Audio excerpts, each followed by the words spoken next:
de alta complejidad. Y como parte del grupo docente se me ha encargado revisar el tema de lesión vascular del riñón, a lo cual vamos a empezar.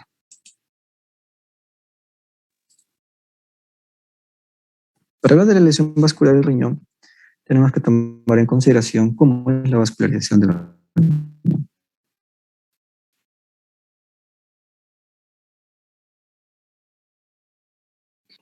Tiene una irrigación que inicia en la arteria renal. Esta arteria renal se va a dividir en las arterias segmentarias, anterior, posterior e inferior. Y esta arteria segmentaria se va a dividir en una arteria interlobar que asciende por los costados de las pirámides renales para tomar una dirección hacia los laterales y recorrer el borde de la base de la pirámide tomando el nombre de arteria ciforme, arqueada o arcuata. De estas arterias arqueadas van a ser unas arteriolas perpendiculares para direccionar o para irrigar todo lo que es la corteza del riñón. Si ustedes pueden ver el puntero del mouse, acá, más ubicado, tiene esta forma.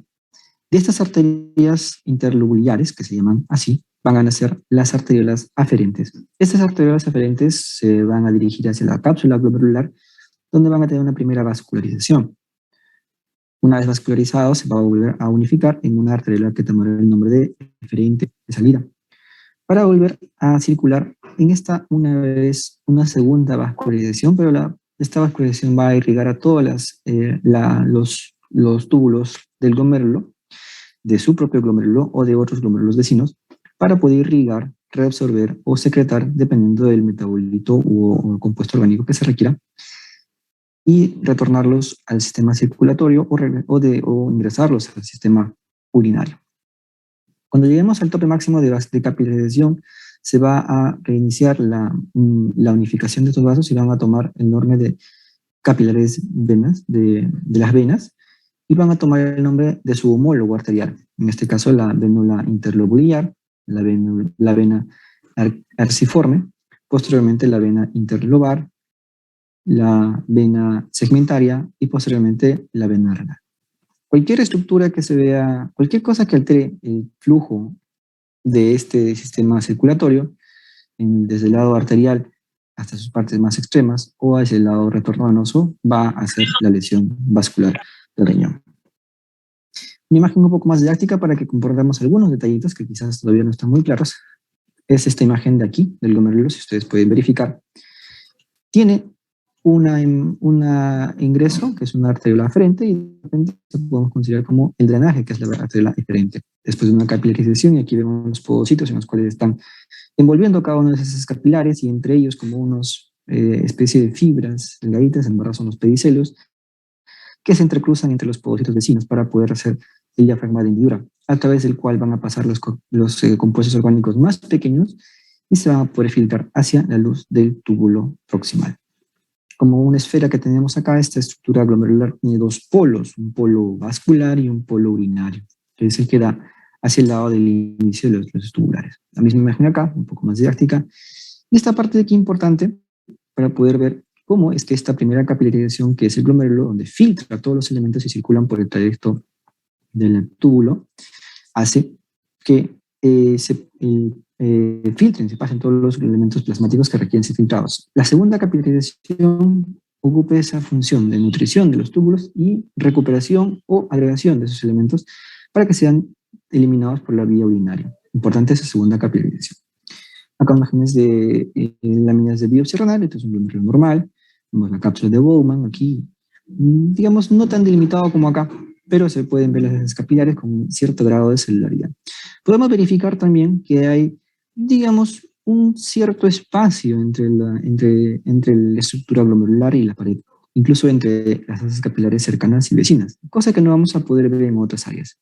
Aquí también podemos verificar cómo estos puntos medios rojos brillantes son los glóbulos rojos que están circulando por las venas capilares, y hay unos cuantos puntos celestes que pueden ser las células mesangiales. Importante recordar quizás esta imagen, porque más adelante verifiquemos que hay ciertos cambios sutiles para un ojo no tan entrenado, pero muy, muy llamativos para un ojo de un patólogo, que es al final quien nos da la lectura de las biopsias. Bien, dicho eso, vamos a empezar con las microangiopatías. Microangiopatía. Apatía es alteración angiovaso micro. Alteración de los vasos a nivel pequeño. Y trombótica porque hay formación de trombos. Eso se entiende así. Por eso, MAT, microangiopatía trombótica. ¿Qué es lo que ocurre en este MAT? De manera general, todas aquellas patologías que tengan una alteración de la vasculación, de la microvasculatura, y que produzca trómbolos, vamos a poder encajarlos en el MAT. Está MAT ahí presente en varias enfermedades. Encontramos habitualmente en este MAT daño endotelial, disminución de plaquetas y los esquistocitos, que son las células rojas, los glóbulos rojos fragmentados, encontrados en las láminas periféricas, extendidas láminas periféricas. Esta microangiopatía trombótica ocurre en lo que es las arteriolas y los capilares. En este rango de trayecto del sistema circulatorio es donde ocurre todo esto. La histología, células endoteliales dañadas, plaquetas en menor cuantía, trombocitopenia, importante, y los trombos hialinos por agregación plaquetaria. Los esquistocitos, como he mencionado, que son glóbulos rojos que se han fracturado al intento de poder transitar entre ese intrincado camino de células de plaquetas que son activadas. Es como si quisieran pasar a través de un alambrado de púas, y esto hace que se fracturen y se quiebren. Y vamos a encontrar las células fracturadas, los esquistocitos, ¿sí? Si no hubiera esta dificultad del paso, los glóbulos rojos estarían indemnes. El endotelio vascular también va a estar aumentado de tamaño, células que están inflamadas. Ok, entonces todo esto va a producir una ruptura, una hemólisis de los glóbulos rojos, pero no es autoinmune, sino es mecánica. El paso de ese intrincado camino hace que se fracturen. Por eso es microangiopática, no es autoinmune. Histológicamente en el riñón vamos a encontrar células endoteliales edematosas, como lo habíamos visto ahí, el patrón membrano proliferativo, movimiento del grosor de las membranas, de la membrana basal. Puede haber trombos de fibrina, que pueden extenderse sobre todo en el polo vascular, donde están ahí los brazos un poco más grandes. Y esta dificultad puede producir necrosis o colapso glomerular o necrosis cortical. ¿Cómo así? Si nosotros recordamos la imagen que está un poco acá atrás,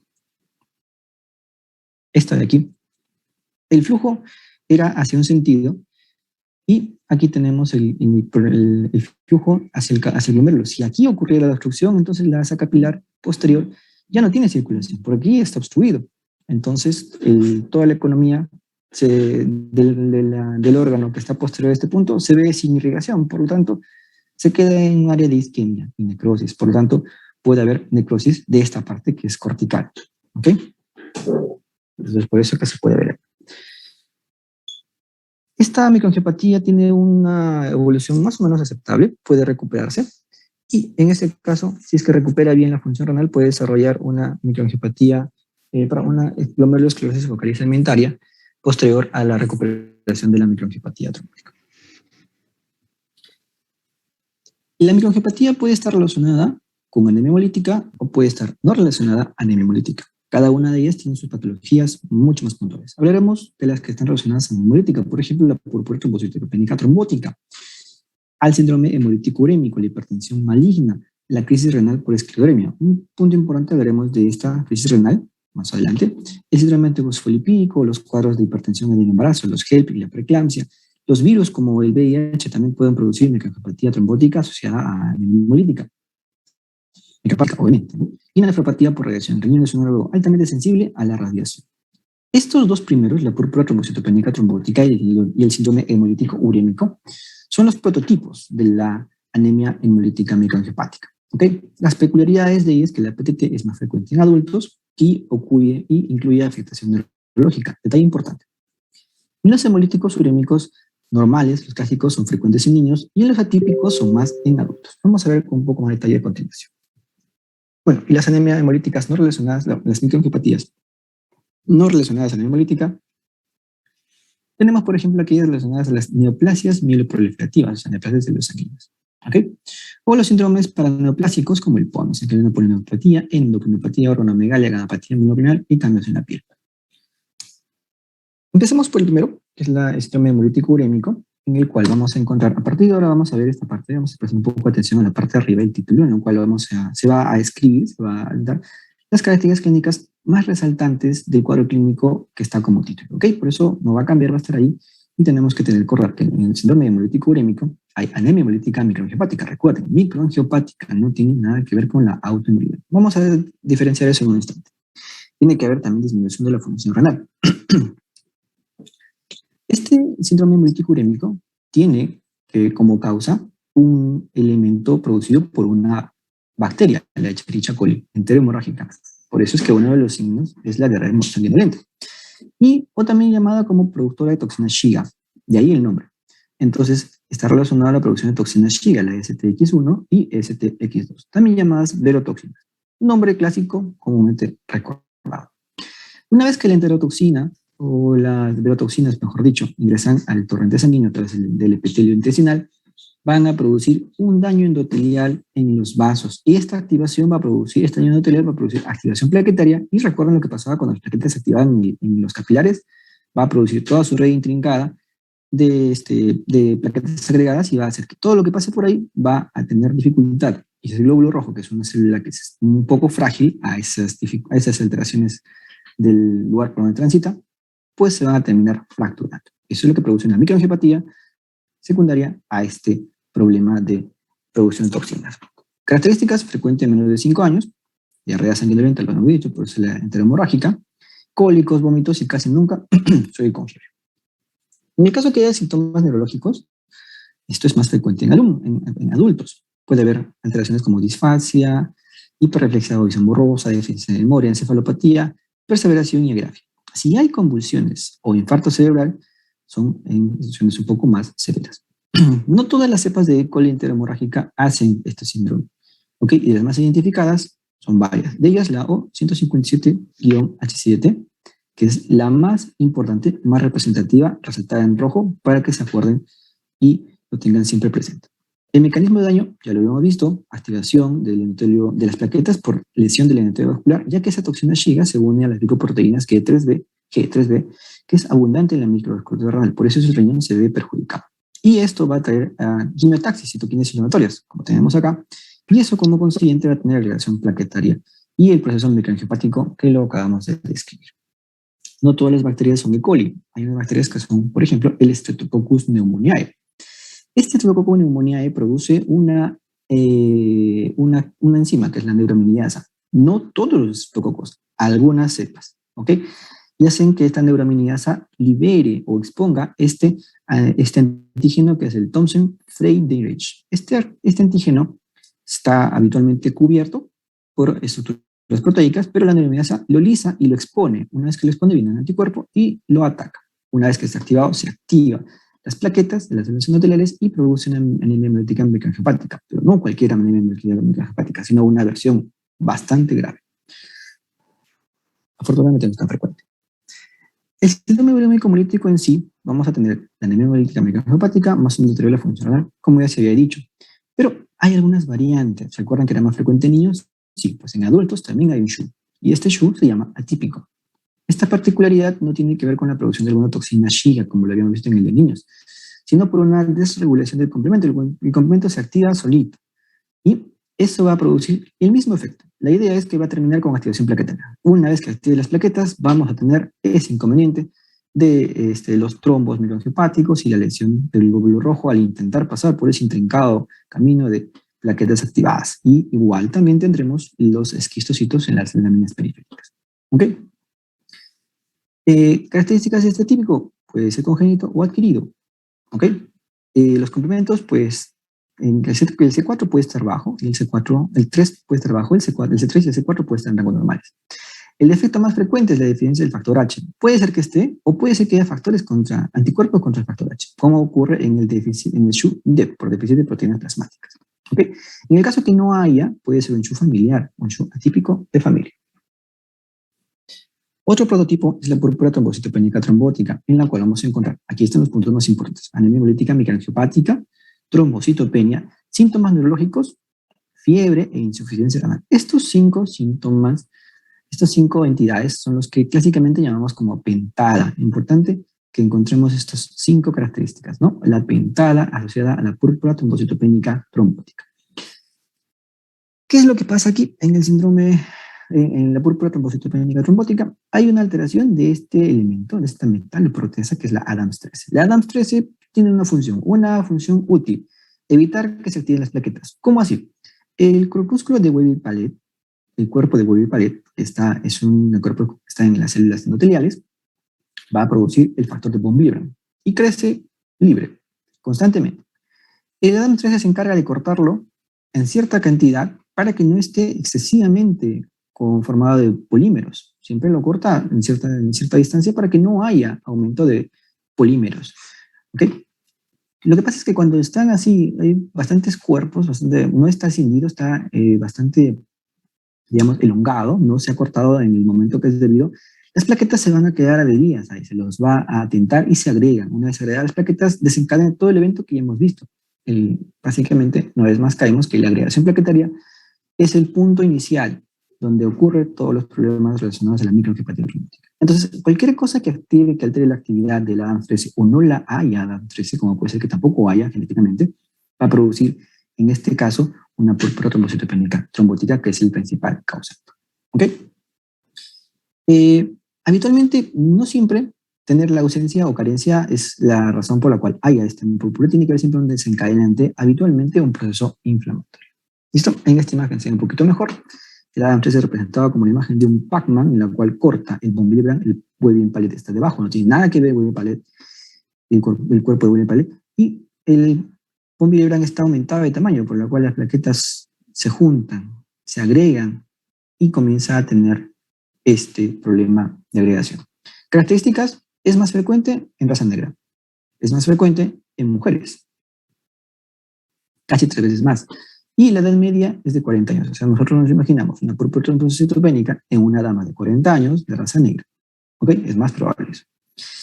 Si no tratamos esta púrpura, el 90% se muere. La deficiencia de ADAMTS casi siempre puede ser secundaria, aunque algunas veces es idiopática. ¿Sí? Ahora, hereditariamente, o sea, genéticamente, hay un síndrome, el síndrome de Upshaw-Schulman. Esta persona que tiene el síndrome de Upshaw-Schulman no tiene ADAMTS. Hay deficiencia congénita. ¿Okay? Imagen de la púrpura trombocitopénica, lesiones purpúricas que hacen recordar, y acá vamos a encontrar los fragmentos del glóbulo rojo partido, quebrado, roto. Son los esquistocitos que vamos a ver en los extendidos de láminas periféricas. Las microangiopatías no solamente son originadas por activación plaquetaria por algún elemento, sino también puede ser por algunos fármacos. Importante mencionar. En este caso, los fármacos puede ser por daño endotelial, por daño tóxico o inducción de autoanticuerpos. Cada medicamento dependerá de qué es lo que hace para poder producir esta microangiopatía trombótica. Ejemplo, el daño endotelial siempre tiene que ver con rasgos patológicos semejantes al SHUG. Es importante. Todo lo que daña el endotelio se parecerá al SHUG. Tóxicamente, también puede ser antineoplásicos o inmunosupresores. La característica es que estos casi siempre dependen de la dosis. Importante dato. Aquello que es tóxico, dosis dependiente. ¿Sí? Y aquellos que inducen autoanticuerpos habitualmente no se relacionan con la dosis, solo se relacionan con el recuerdo. ¿Cómo así? Ya han recibido alguna vez algún elemento, algún medicamento, pues la segunda vez lo recordarán y dirán que se expresará un autoanticuerpo como respuesta a algo que consideren extraño, pero en realidad es suyo, por eso es un autoanticuerpo. Entonces, no depende de la dosis, sino de que haya sido expuesto una vez antes. Es como una respuesta alérgica. Algunos medicamentos tienen peculiaridades puntuales. Por ejemplo, alteran la funcionalidad o la eficiencia del ADAMTS13 en al menos la mitad de los casos que aquellos que toman clopidogrel. Relativamente frecuente. ¿Okay? La quinina es relacionada con autoanticuerpos contra glucomonocitos, contra linfocitos, contra células endoteliales y complejos plaquetarios de las glucoproteínas, pero no tienen mucha vinculación con el ADAMTS13, a diferencia del clopidogrel. Y el bevacizumab, un anticuerpo monoclonal utilizado en algunas enfermedades recientemente, suelen no tener un mecanismo claro, pero también pueden ocasionar una microangiopatía trombótica. El tratamiento, pues hay que tratarlo, depende de lo que sea la causa. Por ejemplo, en la púrpura trombocitopénica trombótica que tiene autoanticuerpos o el síndrome urémico hemolítico por deficiencia de proteínas plasmáticas, se suele utilizar la plasmafaresis.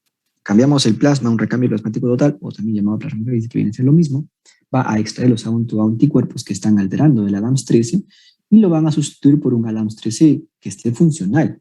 Por lo tanto, el problema de la déficit de la función del ADAMTS13 se ve corregido y el resultado es altamente favorable. Por lo tanto, el tratamiento de plasmafaresis es muy importante en el manejo de la púrpura trombocitopénica trombótica.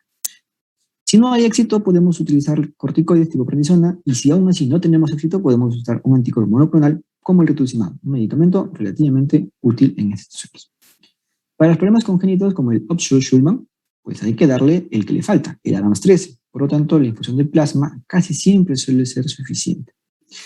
La plasmaféresis, en el caso que lo necesite, puede ser, si es que tenemos que tener grandes cantidades de ADAMTS 13 y el plasma se tiene que tener grandes cantidades, entonces podemos utilizar ya no infusión simplemente, sino hacer un recambio plasmático. En el caso que sea la causa de los fármacos, pues hay que interrumpir el fármaco y dar medidas de apoyo, o sea, tratamiento de las complicaciones que puede haber tenido este medicamento. En el caso que sea por una bacteria, por la toxina Shiga, pues igual hay que tratar los síntomas o las consecuencias que ha tenido este medicamento y darle quizás acitromicina como un medicamento reciente que ha demostrado buena respuesta. En el caso de los problemas atípicos, la plasmaféresis es efectiva en algunos tipos de SHU atípico. ¿Okay? Recuerden que SHU es un síndrome hemolítico, pero ya en adultos por alteración de la desregulación del complemento. Puede ser útil la plasmaféresis. Y peculiarmente, o particularmente, mejor dicho, el eculizumab sí ha demostrado muy buena respuesta con su anticuerpo monoclonal recientemente, bueno, no tan reciente, lleva unos años funcionando como tratamiento eficaz para mejorar la función renal y la anemia hemolítica microangiopática.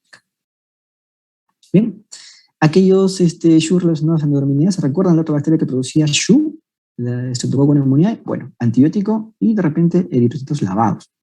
La plasmaféresis puede ser útil, sí, también puede ser, pero no se recomienda la transfusión de plasma en sí o sangre entera porque pueden tener inmunoglobulinas M y que pueden activar o agravar la anemia hemolítica microangiopática. Si hay déficit combinado de factor H3, pues hay que pasar lo que le falta, o sea, transfusión de plasma. Otra particularidad son el trasplante de células madres hematopoyéticas. ¿Ok? Las células madres hematopoyéticas, los trasplantes de médulas óseas, pueden también estar relacionados a anemia o microangiopatía trombótica. ¿Bien? No es tan frecuente, ocurre en 8% de los casos entre los 100 días siguientes al trasplante.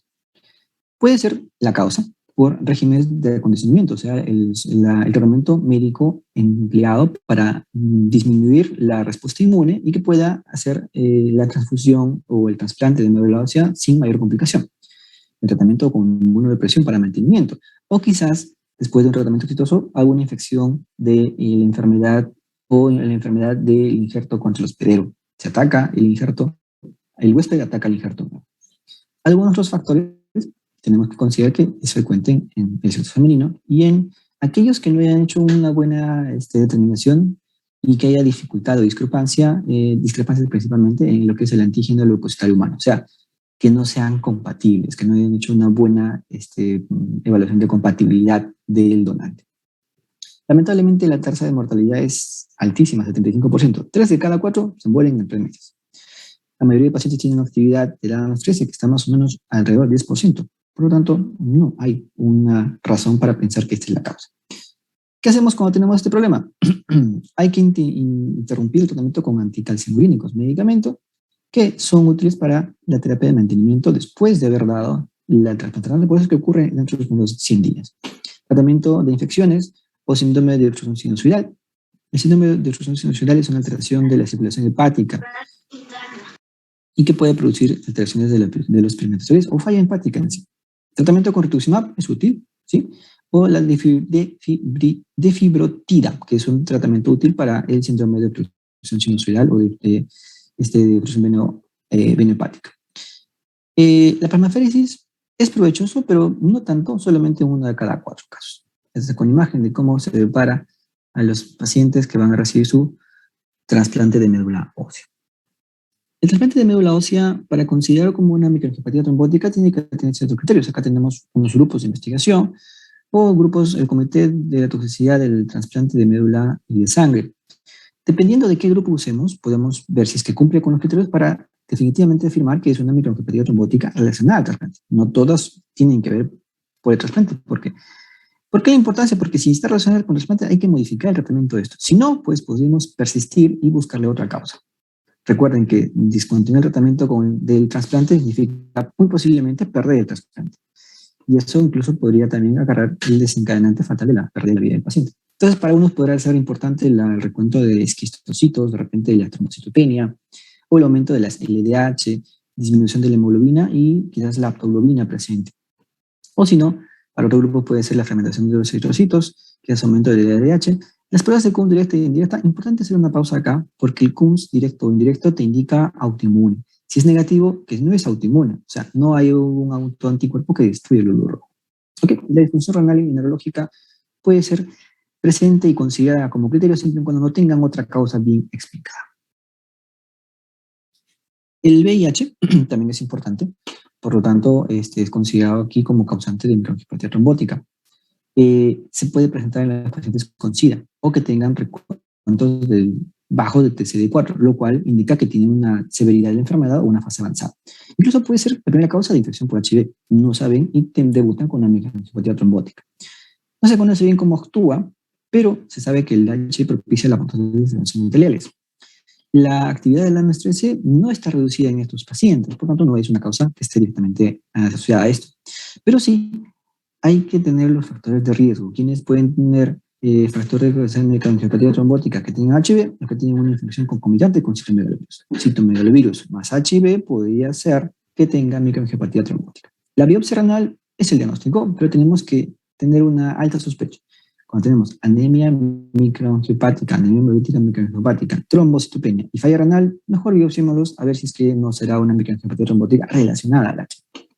Tratamiento antirretroviral efectivo, como ya lo sabemos, hay actualmente el Target que tiene muy buena respuesta, por eso es que las fases SIDA son cada vez menos frecuentes y por lo tanto esta microangiopatía trombótica asociada a esto por estas dificultades no es lo que vamos a encontrar muy a menudo.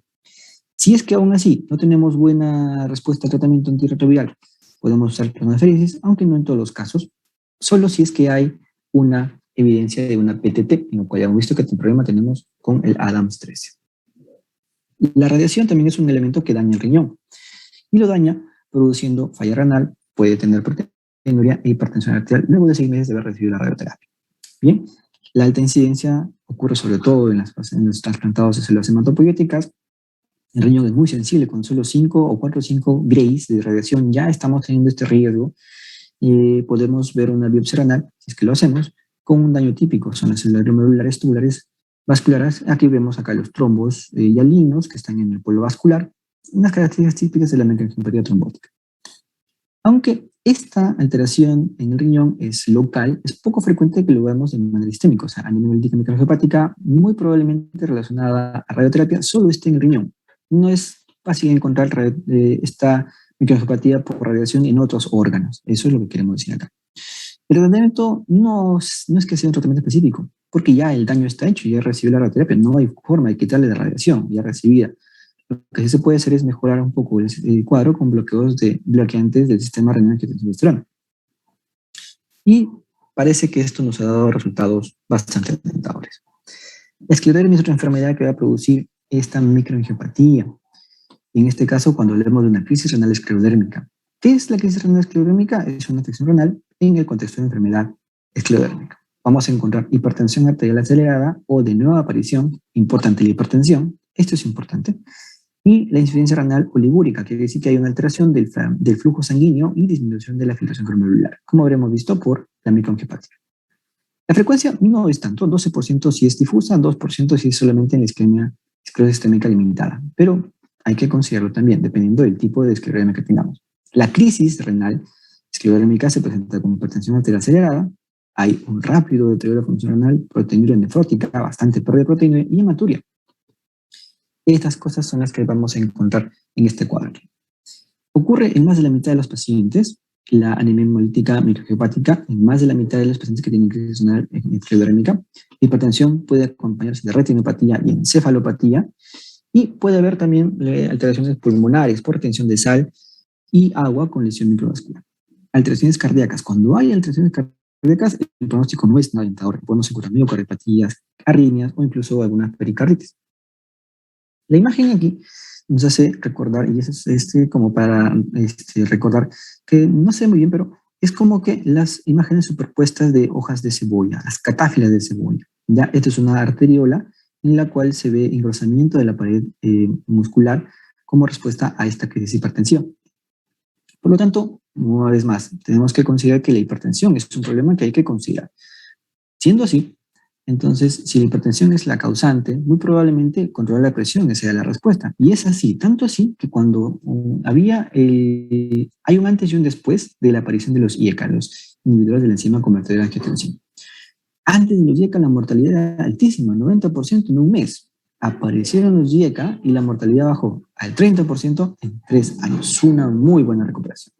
La aparición de los IECA también nos dio la oportunidad de permitir que haya una recuperación de la función renal. 50% de ellos incluso dejan terapia renal, pero es un poco más pausado, ¿no? Tiempo después, entre 2 y 8 meses, que es lo que se puede esperar la recuperación. Esta recuperación de la función renal, de toda la función renal, puede requerir terapia de reemplazo renal, o sea, terapia de hemodiálisis, posiblemente en 2 de cada 3 pacientes que tienen esta crisis. Puede ser también que haya glomerulonefritis y vasculitis relacionada con anticuerpos citoplasmáticos, ANCA o lupus eritematoso sistémico también pueden estar incluidos en este problema. La biopsia renal se recomienda solo cuando haya una crisis renal esclerodermica atípica. ¿Cómo así? Lo típico es que haya falla renal e hipertensión. Si no hay hipertensión, si hay esclerodermia y hay falla renal, pero no hay la hipertensión, entonces hay que buscar cuál es la causa. O cuando pensamos que hay otra enfermedad autoinmune que está superpuesta a la crisis renal esclerodérmica o la enfermedad renal esclerodérmica con alguna falla renal que no se explique bien la causa. El tratamiento, ya lo hemos mencionado, el problema es la hipertensión. Entonces los IECAs van bien. El objetivo terapéutico es ir progresivamente disminuyendo la presión arterial sistólica y la diastólica de 10 o de 20, dependiendo de lo que sea. Diariamente hasta que normalicen. Los ARA2 son efectivos, pero en comparación con los IECAs son superiores. Ahora, ¿podemos usar IECA asociado con otro? Sí, cuando tengamos los IECA a dosis tope y tengamos que echar mano de otro interpretativo para potenciar su efecto. Pero el IECA es muy relevante. Lamentablemente el uso de IECA en los pacientes que tienen esclerodermia no te va a prevenir una crisis esclerodérmica renal, pero sí va a reducir el impacto de la hipertensión, que es la principal causa de daño, y la lesión renal. Tratamos al paciente, en el caso que nos haya ganado la crisis esclerodérmica y tengamos una enfermedad renal terminal, ¿lo trasplantamos? Sí, es recomendable, solo que hay que esperar un poquito. ¿Cuánto? 2 años. Porque recuerden que esta es una enfermedad que va a recidivar, que puede mejorar y que puede dejar de requerir terapia de reemplazo renal. Ojo, el trasplante solamente es aquellos que tengan terapia de reemplazo renal. No todos los pacientes con daño renal crónico van a ser trasplantados. En este caso, cuando hay pérdida funcional definitiva, terminal, hay que esperar hasta 2 años, donde definitivamente ya nos hemos dado cuenta que no va a mejorar y se va a requerir terapia de reemplazo renal hemodiálisis por el resto de sus días. En ese caso, sí, lo podemos pensar en incluir en el programa de trasplante renal. ¿Ok? Los síndromes antifosfolipídicos, otras enfermedades que van a estar ligadas a los microangiopatía trombóticas, en las cuales puede haber el síndrome, está caracterizado por trombosis a repetición, abortos o pérdidas fetales recurrentes, característica que ya me asumo yo que esto es conocido por ustedes. Está medida por anticuerpos antifosfolipídicos, pueden ser anticardiolipina, contra el anticuerpo antilúpico o contra la proteína glucoproteína 1 beta. Ok, puede ser primario o secundario. Y a nivel del riñón podemos encontrar arteriosclerosis en las arterias arqueadas. ¿Recuerdan esas arterias que estaban encima de la pirámide, de la base de la pirámide renal? Bueno, ahí es donde se ocurre este problema. Puede haber hiperplasia fibrosa de la íntima con depósitos de matriz celular, oclusión también de las arterias o arteriolas. Cuando hay oclusión de la arteria o arteriola, vamos a hacer mención a lo que decíamos al inicio, ¿no? Si se tapa el flujo sanguíneo, la función renal decae rápidamente, ¿no? Y hay una isquemia o necrosis cortical. Eso es lo que tenemos acá. Y también puede haber a menudo una microangiopatía trombótica, aunque casi nunca se ha asociado a un consumo excesivo plaquetario.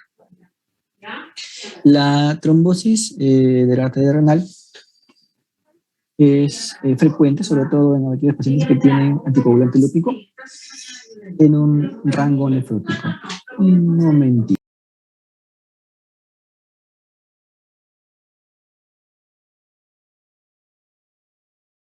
No sé qué en la sala.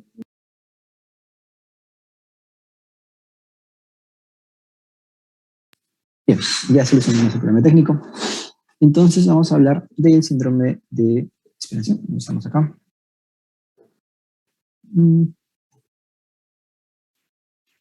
Ya. El síndrome trombofolipídico, podemos encontrar trombosis de la arteria renal. Es frecuente, ¿sí? Sobre todo aquellas personas que tienen proteinuria en rango nefrótico. Esta puede progresar a enfermedad renal terminal y suele ser frecuente la hipertensión. Ahora, el síndrome antifosfolípico tiene una variante catastrófica en la cual hay una microangiopatía trombótica muy, muy frecuente y puede estar incluso concomitante con otras glomerulopatías. ¿Cómo tratamos? Si hay un problema de coagulación, hay que anticoagularlo y esto es hasta sus últimos días, o sea, de por vida. Los glucocorticoides controlan bien la hipertensión arterial severa, así que son recomendados. Y la terapia de inmunosupresión son útiles sobre todo en estos episodios catastróficos del síndrome antifosfolipídico, aunque no reduce mucho la recurrencia de trombos. Otra patología que está relacionada con la microangiopatía es el síndrome de HELP, conocido ya por ustedes por las siglas de hemólisis, elevación de enzimas hepáticas y plaquetopenia. Okay. Estas características son las que hay que recomendar, estos tres elementos. La complicación son complicaciones peligrosas del embarazo con una lesión vascular. Ocurre afortunadamente en poca frecuencia, 0,2 a 0,9% de todos los embarazos. De los que ocurren, el 10% van a ser preeclampsia leve, pero suele ocurrir en el tercer trimestre y la mortalidad no es tampoco tan mala, no es tan baja, es alta, casi hasta el 30% de pacientes, por lo cual hay que dar el tratamiento pronto. Factores de riesgo: una placentación anormal, alguien que haya tenido en familia, como antecedente familiar, y cifras altas de ARN fetal y la FTL-11, ¿no? La endoglía. Alrededor de la mitad de las mujeres con síndrome de HELP sufren falla renal, la preeclampsia y también la necrosis tubular aguda. En el riñón podemos encontrar la microangiopatía trombótica, la anatomía patológica puede verse los enteles que pueden obstruir la luz capilar y trombos a nivel de los lúmenes, ¿no? La eclampsia y el síndrome de HELP pueden ser en estos casos un problema grave. A nivel del hígado podemos encontrar hematomas subcapsulares y en el peor de los casos ruptura espontánea del hígado, lo cual es una complicación muy grave. Neurológicamente podemos encontrar infartos cerebrales, hemorragia cerebral a nivel troncoencefálico o incluso también edema cerebral. Pero hay complicaciones que no son tan letales, por ejemplo, el desprendimiento placentario. Claro, no letales para la madre, pero sí para el feto, por eso puede originar una muerte fetal en peor de los casos. Hemorragias y edema pulmonar. También puede tener una pérdida de la visión por tenopatía semejante a una vasculopatía hemorrágica oclusiva, ¿no? La de Putzer.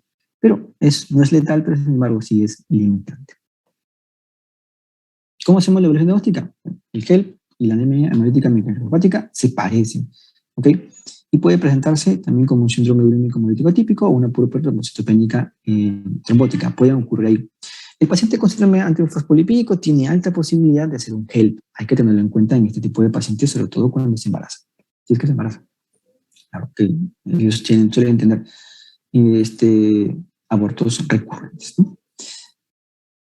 Consideraciones también que hay que ver que un antecedente de anemia hemolítica microangiopática antes del embarazo tiene varios diagnósticos. O sea, si hay una anemia hemolítica angiopática, el paciente tiene hemólisis, plaquetopenia, de seguro puede hacer que haga un HELP.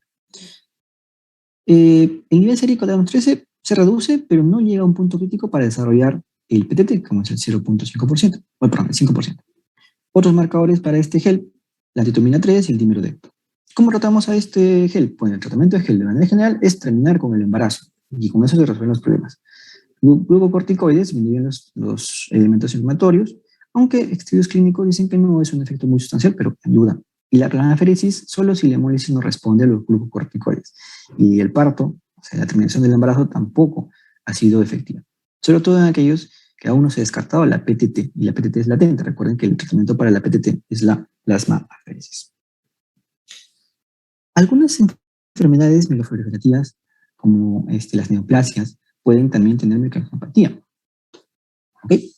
Por ejemplo, la neoplasia mieloproliferativa, pues son varios grupos de trastornos monoclonales, por ejemplo, las leucemias crónicas, la policitemia vera, trombocitopenia esencial, o también pues, suelen cursar con alteraciones renales y proteinuria en rango nefróticos. Estas alteraciones glomerulares son las que pueden tener este compromiso de este tipo microangiopático. Las glomerulopatías ocurren por lo general en la evolución de esta enfermedad, pero estadios ya más avanzados, un poco tardíos. Los inhibidores de los JAK2 y la hidroxiduria pueden estar ocasionando la glomerulonefritis membranosa, que es aquella glomerulonefritis que tiene gran parte de la pérdida de proteínas, un sistema nefrótico considerable. El tratamiento no está estandarizado, pero recuerden que los bloqueos el bloqueado del síndrome de renina y aldosterona tiene un buen resultado. Por lo tanto, se suelen recomendar. Los corticosteroides también tienen una buena respuesta en este caso de que tengamos una glomerulopatía relacionada a una neoplasia mieloproliferativa. ¿Okay? Aquí hay una imagen glomerular en la cual vamos a explicar un poquito lo que es la expansión mesangial. Recuerdan la imagen inicial, casi había un poco más de espacio entre el espacio de Bowman y el glomérulo. Aquí está como que compactado, las células están un poco más aumentadas, casi no hay espacio entre las células capilares. Bueno, es una expansión mesangial. Las células en mayor cantidad, ¿no? Hay una hipercelularidad. Y de repente por ahí hay una esclerosis mesangial, unos tractos escleróticos que en esta tensión de matriz no se pueden ver muy bien. Prácticamente perdido la estructura que habíamos visto inicial. Como les digo, es un poco complicado para un ojo que todavía no está muy bien entrenado. Y es tema de ver y ver y ver para recordar más o menos los patrones mucho más útiles y más reconocerlo con mayor facilidad. Esta imagen, por ejemplo, es una glomerulopatía nevrosa. Igual, se parece, muy parecida, pero de todas formas igual tiene un espacio un poco mayor, pero sigue compactado.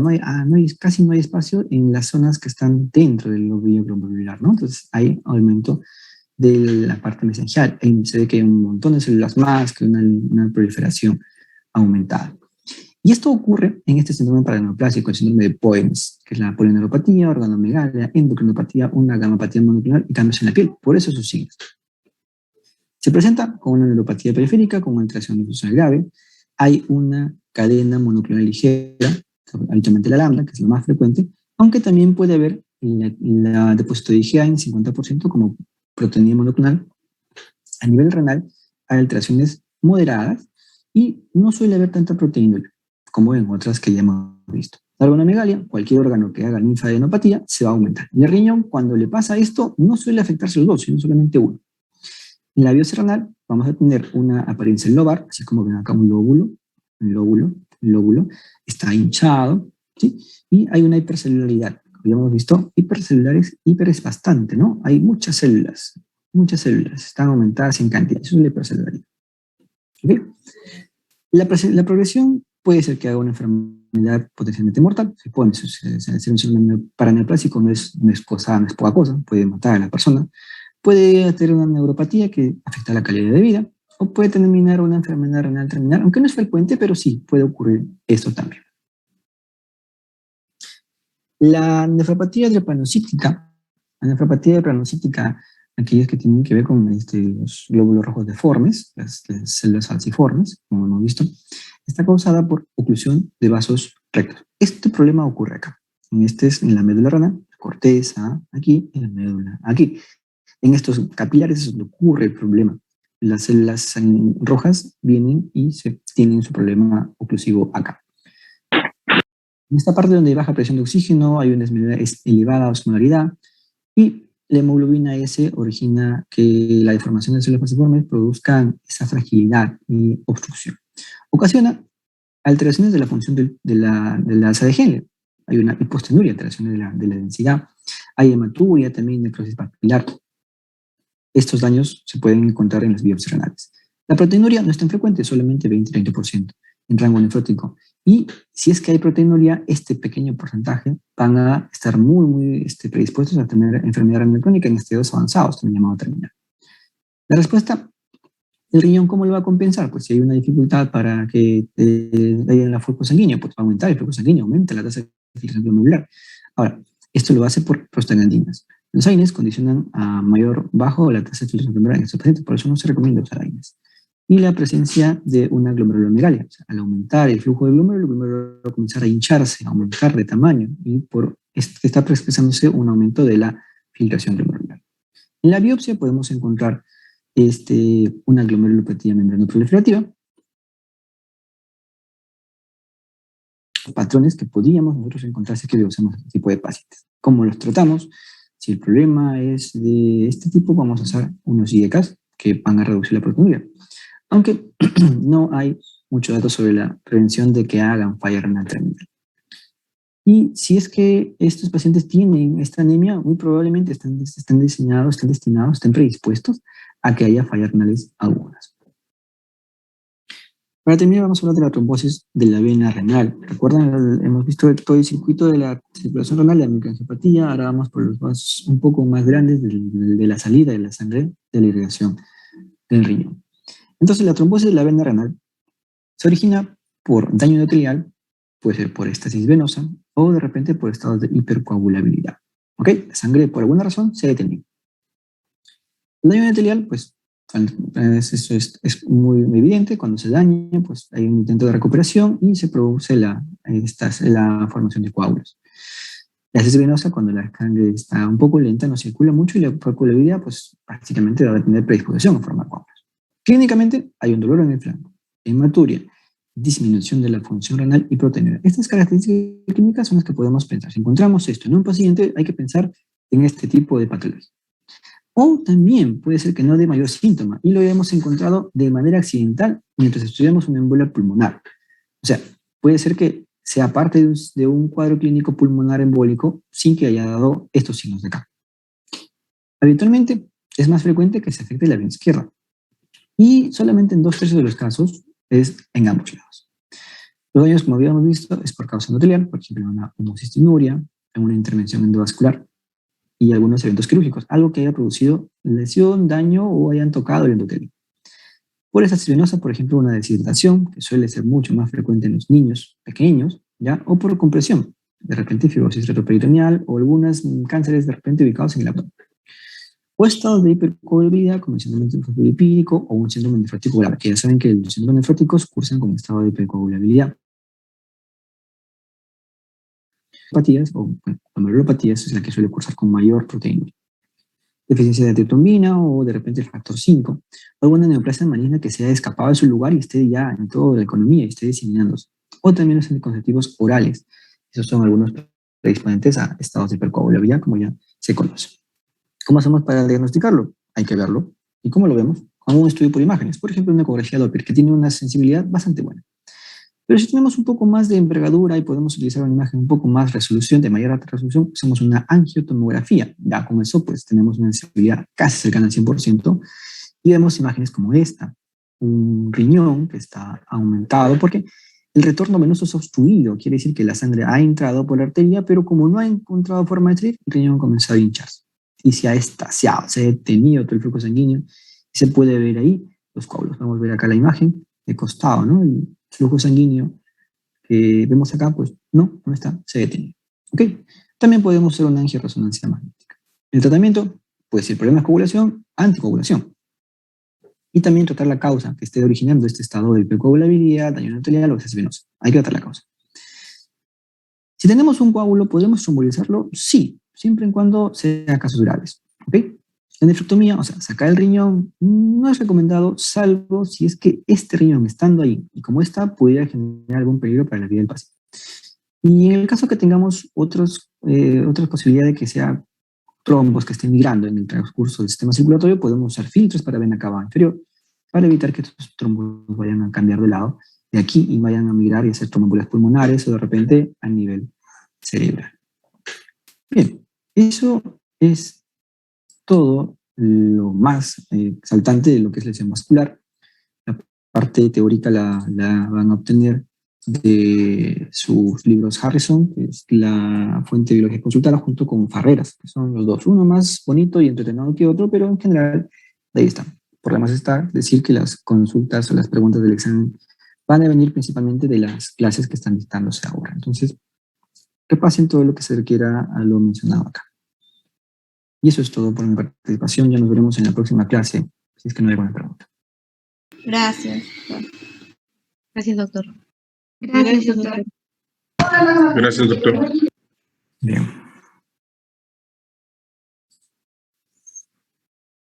Ahí se acabó.